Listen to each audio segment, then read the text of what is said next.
Today, we're going to be checking out the Joyo Zombie and Meteor mini amps.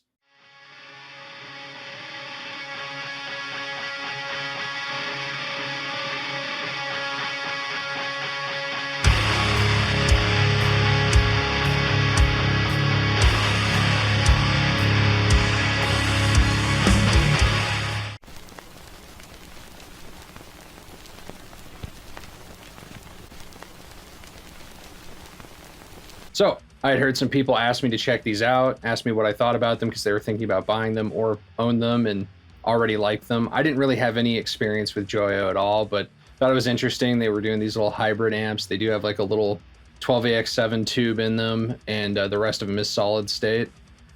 So I hit them up going like, hey, had some people wondering about these. I'd like to feature them on the channel, and they sent some over, which was cool. So I have the Meteor and the Zombie.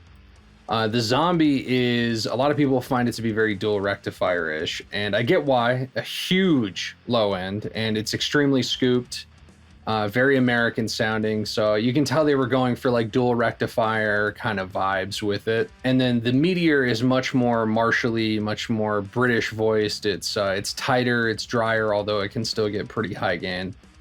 And overall, it just kind of sounds like a martially kind of flavor.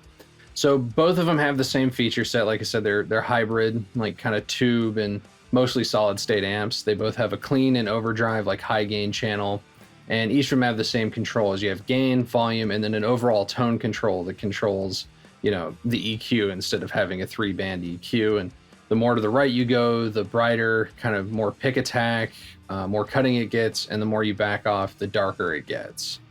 These also come with full effects loops, and they also have Bluetooth enabled, which I found was interesting. So you can like hook up your phone or something and play music. That way you can kind of play along to it. I thought that was a cool idea, especially if you're wearing headphones. Another thing too is both of these gain channels on these two amps really did benefit from having an overdrive hit the front of them. They don't need more gain. They have more gain than you'd ever need, but it definitely helps to clear things up, add aggression, cut, and to tighten things up, which the Zombie really does need. And so I'm going to be using a Boss SD1 to boost these inside and outside of a mix. Inside of the mix, I'm going to compare the two amps, and they're both going to be boosted. Outside of the mix, you're just going to hear, you know, the amps. And at one point, I'll turn on the pedal, and I'll let you know on screen when I'm doing that. But that's enough about their features. Let's actually hear how these sound. They're both going to be going into my 2-Notes Captor X with an IR blend of my VM1265 and DV77 speakers. Let's check it out.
I 100% wish something like this had existed back when I was starting out or when I was playing guitar when I was younger. I can't tell you all the money I wasted on terrible amps and combo amps and solid state stuff and pedals and just, distortions, and these are under $200. They're like the cost of a pedal, and they're a fully functioning amp.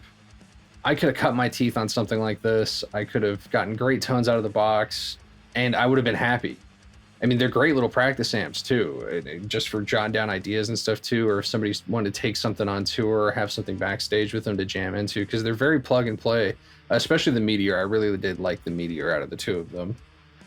But I'd be curious to know which was your favorite, if you want to check out Joyo now, or if you've already checked them out and dig them, if you were surprised at how good these little things could sound, especially for how small and inexpensive they were. Let me know in the comments down below. I'm also going to have a link to these and other stuff from Joyo if you want to check it out. Thanks for watching. Stay metal.